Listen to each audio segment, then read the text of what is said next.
바쁘신데 시간 내주셔서 감사합니다. 예, 감사합니다. 예. 먼저 윤석열 전 대통령 네. 탄핵과 관련해서 네. 적당한 시기에 사과를 할 수 있다. 뭐 이렇게 말씀하신 네. 걸 봤습니다. 그 정확한 취지가 어떤 것인지 좀 여쭙고 싶습니다. 예, 그래서 일단은 윤석열 네. 대통령께서 네. 내란이라고 이렇게 하면서 네. 그 내란은 또 헌법재판소에서 네. 그 빼버렸어요. 그 네. 내란 정보. 그렇죠. 그러면 이제 탄핵에 대해서 사실 소추안 자체, 국회 소추안 자체가 유효하냐, 네. 뭐 이건 또 어떻게 다시 재의결을 해야 되는 거냐 네. 논란도 있고, 그 다음에 또 절차상으로, 재판 절차상으로 경찰이나 검찰을 줘서 이런 것들이 또 얼마나 증거로 채택될 수 있느냐, 부동의를 했음에도 불구하고 자, 이걸 증거를 쓸 수 있느냐, 여기서 다툼이 있고, 그 다음에 헌법재판소가 그 채택한 공수처의 여러 가지 네. 체포와 수사 과정, 이건 또 어떻게 봐야 되느냐. 내란죄가 아직 판결이 안 난 상태에서 네. 헌법재판소에서 탄핵을 위법한 게 많다 이래서 이제 일단은 파면 결정을 내렸습니다. 네. 그래서 이런 부분들은 아직까지 다툼의 소지가 상당히 있다고 봅니다. 국민들도 이걸 흔쾌히 승복하지 못한 점이 많이 있습니다. 그러나 우리는 이제 일단 이 파면 결정에 의해서 일단 선거가 네. 6월 3일 다가왔고, 네. 그럼 저도 이제 참여할 수밖에 없어 네. 하고 있는데, 네. 그러나 이게 이제 앞으로 내란 재판도 계속될 것이고, 네. 이게 어떻게 되느냐, 이런 부분에 대해서 상당한 정도로 정리가 좀 필요하다, 네. 그런 생각이고요. 네. 지금 지금 이제 무조건 이건 뭐 계엄은 내란이 아니냐, 네. 또는 계엄 자체가 무조건 탄핵이 돼야 되는 거 아니냐, 대통령 비상대권이냐, 아니면 그동안에 민주당의 줄탄핵, 또 계속되는 특검, 네. 네. 예산 사건, 이런 가운데서 대통령 그럼 다른 방어 수단이 아무도 없느냐, 네. 이게 계엄이 맞다 안 맞다를 떠나서 이런 상대적인 문제, 이런 것들 전체를 좀 보면서 정치적으로는 네. 사과를 할 필요가 있긴 네. 하는데, 현재로서는 일단은 판결은 나 있는 거니까 그 네. 판결은 우리가 따르고, 헌법재판소 결정을 네. 존중하겠다. 그렇죠. 헌법재판소 판결은 따르지 않을 수 없는 네. 것이고, 또 그 선거가 나와 있는데, 날짜가 나와 있는데 거기 따르지 않을 수 없는 것인데, 사과라는 건 이거는 또 좀 다른 문제입니다. 네. 뭐 저 같은 사람이 그걸 사과해라, 왜 사과하냐, 우리가 거기 국무위원으로 참여했기 때문에, 또는 당의 후보니까 사과해라, 이런 식으로 지나치게 무조건적으로 이걸 확대를 해가지고 하는 것은, 국회에서 서영교 국회의원이 우리 내각 전체에게 무조건 사과해서 절을 해라, 고개를 숙여라, 이런 거하고 비슷한 양상이라고 저는 보고 있습니다. 물론 뭐 한 분도 많이 있지만, 제가 볼 때는 그런 것은 그냥 무조건 몰아붙이기식이지 네. 그 자체가 합리적인 근거가 있다고 보지는 않습니다. 그 같은 맥락에서 그 민주당의 그 줄탄핵이라든지 입법 폭주, 예산 삭감 뭐 이런 행위에 대해서 헌법재판소 결정문에서도 일부 지적이 있었습니다만, 장관님께서도 그 부분에 대해서 민주당도 사과를 해야 되지 않느냐, 이런 취지의 말씀을 하셨어요. 민주당 보고 우리가 뭐 사과를 해라 이런 것보다는, 네. 민주당이 이제 더 이상 탄핵도 안 해야 되는데 네. 뭐 사과가 중요한 게 아니라, 네. 또 한덕수 우리 권한대행에 대해서도 또 뭐 탄핵을 네. 하는 일이잖아요. 네. 그러니까 이 뿌리가, 민주당도 자기들은 우리 보고 뭐 윤석열 대통령을 복귀시켜 놓으면 또 계엄할 거 아니냐 이러는데, 이 사람들은 지금 계속 탄핵은 뭐 당연한 걸로 계속 하고 있어요.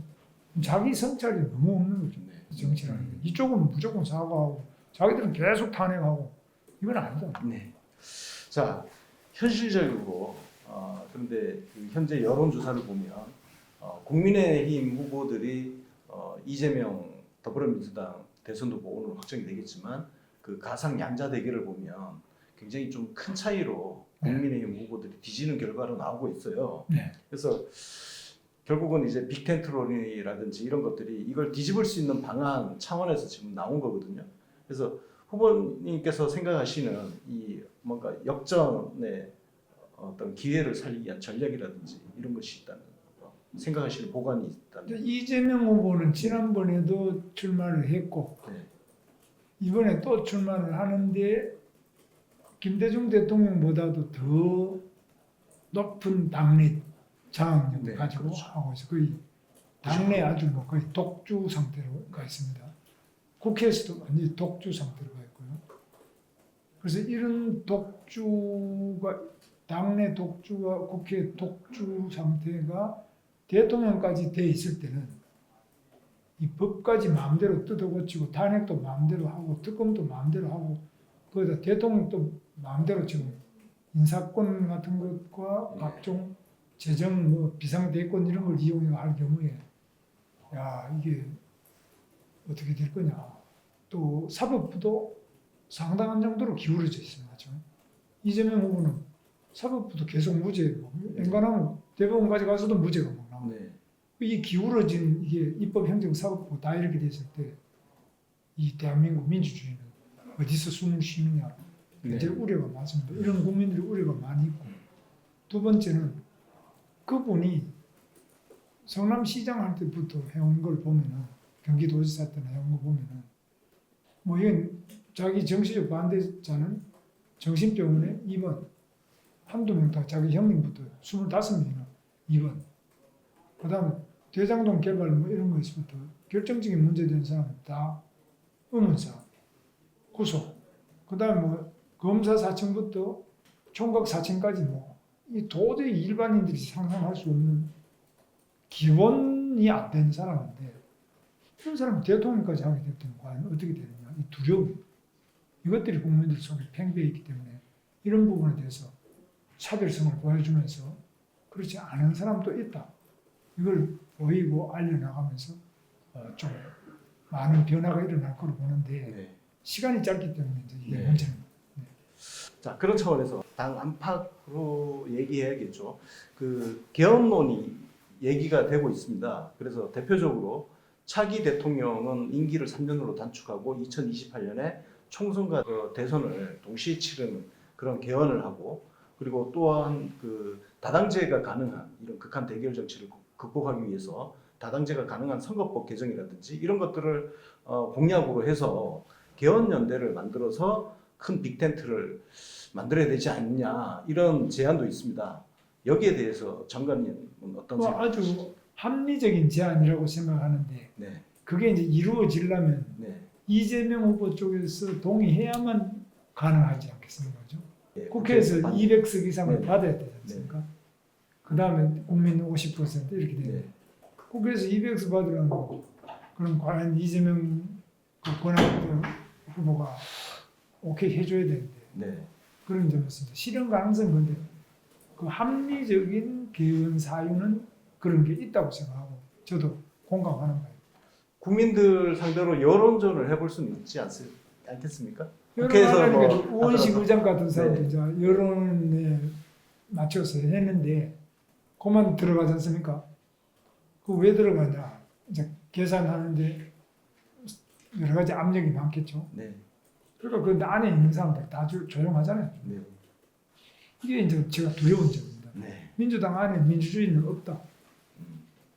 자, 그럼 마지막으로 질문 하나만 더 네. 여쭤보겠습니다. 자, 이재명 민주당 후보 집권을 저지하기 위해서 어쨌든 당 바깥에서 경쟁력 있는 후보들을 좀 데려오고 그래서 큰 빅텐트를 만들어서 반 이재명 연대를 뭐 만들자. 여기에 이제 뭐 한덕수 국무총리 이야기도 나오고 더 크게는 이제 이낙연 새미래민주당 상임고문 이야기까지 나오고 있습니다. 이것과 관련해서 만약에 국민의힘 후보가 되셨는데 여론조사라든지 이런 경쟁력 조사에서 뭐 바깥에 계시는 분이 좀 더 높은 경쟁력을 보였을 때 어떤 과감하게 후보직을 이렇게 뭐 양보한다든지 뭐 어떤 정치적 결단을 통해서 후보 단일을 한다든지 다양한 생각이 있을 수 있을 것 같습니다. 여기에 대해서 갖고 계신 보관이 있다면 말씀해 주십시오. 뭐 양보한다 이런 거는 이제 네. 우리 당 경선의 네. 결과로서 제가 이제 1위 후보가 됐다면 그렇게 쉽게 제 마음대로 양보를 못할 네. 것이고 다만 단일화 과정은 네. 지난번 노무현 정몽준 때처럼 모몽 단일화처럼. 네, 네. 그걸 할 수 있다고 네. 생각합니다. 네. 그래서 현행 선거법에 문제가 없고 네. 당원들의 경선 과정에서 민주적인 노력이 무시되지 않는 범위 내에서 우리가 승리를 위해서 네. 무엇이라도 할 수 있다. 저는 굉장히 열린 마음으로 처음부터 이야기했고 네. 지금은 시대적인 또 국민적인 명령은 네. 이재명을 이겨라. 네. 대한민국을 지켜라. 네. 이거라고 생각합니다. 후보 단일화의 대상은 다 열려 있는 거죠. 물론입니다. 뭐 누구든지. 저희는 네. 뭐 심지어는 네. 뭐 민주당 안에 아까 이낙연뿐만 아니라 네. 다른 분들이라든지 다른 네. 당이라도 네. 뭐 다 그냥 합쳐서 네. 하나로 가자 이렇게 생각하고 있습니다. 네, 감사합니다. 오늘 바쁘신데 시간 내주셔서 감사합니다. 감사합니다.